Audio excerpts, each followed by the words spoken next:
بسم اللہ الرحمن الرحیم۔ السلام علیکم۔ A1 ٹی وی کے ساتھ میں ہوں عدیل ممتاز اور میں ہوں علی شہبازی۔ نظر ڈالتے ہیں نیوز ہیڈ لائنز پر۔ 16ویں قومی اسمبلی کا افتتاحی اجلاس 1 گھنٹے سے زائد کی تاخیر سے شروع ہوا۔ اجلاس کا آغاز تلاوت قرآن پاک سے ہوا، جس کے بعد نعت رسول مقبول صلی اللہ علیہ وآلہ وسلم پیش کی گئی۔ قومی اسمبلی کے اجلاس کی صدارت سابق اسپیکر راجہ پرویز اشرف نے کی۔ نو منتخب ارکان قومی اسمبلی نے حلف اٹھا لیا۔ اسپیکر قومی اسمبلی راجہ پرویز اشرف نے اراکین سے حلف لیا۔ سنی اتحاد کونسل کے بابر سلیم سواتی نے اسپیکر خیبر پختونخوا اسمبلی منتخب ہو کر حلف اٹھا لیا۔ نو منتخب اسپیکر بابر سلیم سواتی سے اسپیکر مشتاق غنی نے حلف لیا۔ اسپیکر خیبر پختونخوا اسمبلی کے الیکشن کے لیے 106 ووٹ ڈالے گئے۔ بابر سلیم سواتی نے 89 اور احسان اللہ میاں خیل نے 17 ووٹ دیے۔ علاوہ ازیں سنی اتحاد کونسل کی Suraiya Bibi deputy speaker Khyber Pakhtunkhwa assembly منتخب ہوئیں، انہیں 87 ووٹ ملے، جبکہ پی ٹی آئی پارلیمنٹرینز کے ارباب وسیم کو 19 ووٹ ملے۔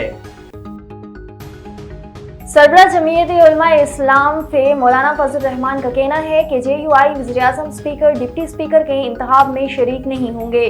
پارلیمنٹ ہاؤس میں انہوں نے میڈیا سے گفتگو کی، جہاں ان سے سوال کیا گیا کہ کیا صدر وزیراعظم اسپیکر کے لیے آپ ووٹ دیں گے۔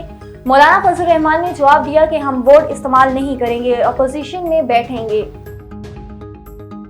امریکی ادارہ برائے انسداد امراض و تحفظ نے بزرگ امریکیوں کو کرونا ویکسین کی ایک اور ڈوز لگوانے کی منظوری دے دی۔ سی ڈی سی کی جانب سے 65 سال یا سے زائد عمر کے شہریوں کے لیے کرونا ویکسین کی اضافی ڈوز کی منظوری دی گئی ہے۔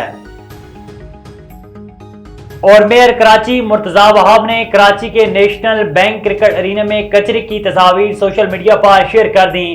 گزشتہ روز نیشنل بینک کرکٹ ارینا میں کراچی کنگز اور اسلام آباد یونائیٹڈ کے درمیان میچ کھیلا گیا تھا۔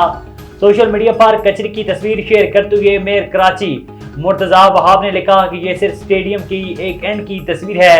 شہر کبھی بھی صاف نہیں ہو سکتا اگر ہم شہری بھی خود اس میں کردار ادا نہ کریں۔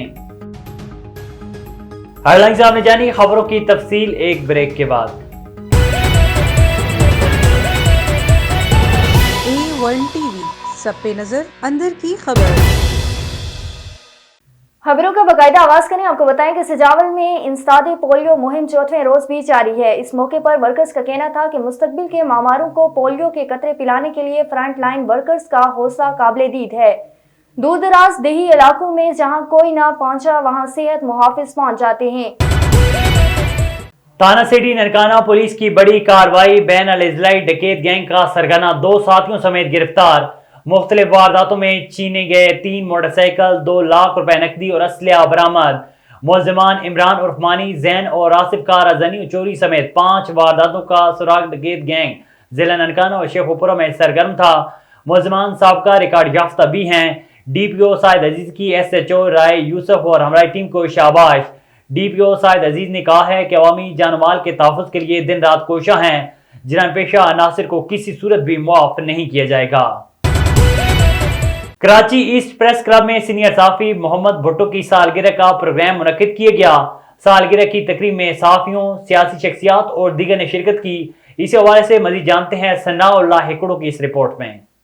کراچی ایسٹ پریس کلب کے صدر سینئر صحافی گوس بگیو نے پریس کلب میں صحافی علی محمد بھٹو کی سالگرہ تقریب کا اہتمام کیا، جس میں سینئر صحافی شہریار جوکھیو، میاں نذیر انصار جلبانی، دلدار سیلرو، ثناء اللہ ہکڑو، عبدالجبار چانڈیو، سعید بھٹو، ساجد مغل اور سیاسی سماجی رہنما کامریڈ شبیر راجپر، آفتاب احمد گوپانگ، حاکم علی چنو، اظہر علی بھٹو، یعقوب سولنگی، نوید احمد بھٹو، عبدالمنان چانڈیو، اس کے علاوہ عبدالحمید گوپانگ، شاہجان مارفانی، رمضان رند، پٹھان بوڑو، وسیم جلبانی اور دیگر نے شرکت کی۔